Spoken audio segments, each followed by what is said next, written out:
people that are interested in AI, in data. You've got people that are coming for security, for kind of interest in that.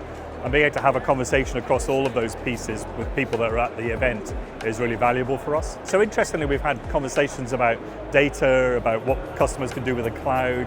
We've had conversations around about how AI can help them with what they're trying to do.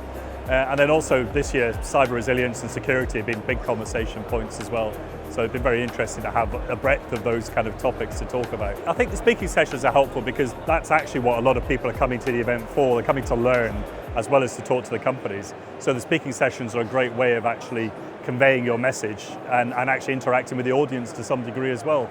So it works in both senses for that. I think everything's been so well organized that we've all known exactly what's going to happen on the day. The stand has been there ready for us to do what we need to do. And then getting registered for the speakers and everything else has just been very simple, very easy to do. Crudely, it's about making contacts with customers and being able to then engage with them afters and maybe look at future business with them in terms of how we can help them solve their challenges through the technologies that NetApp can provide for them. So that's ultimately why we're here. It's about getting ourselves out there, having those conversations with customers, and then ultimately working together in the future to drive business for both of us, really.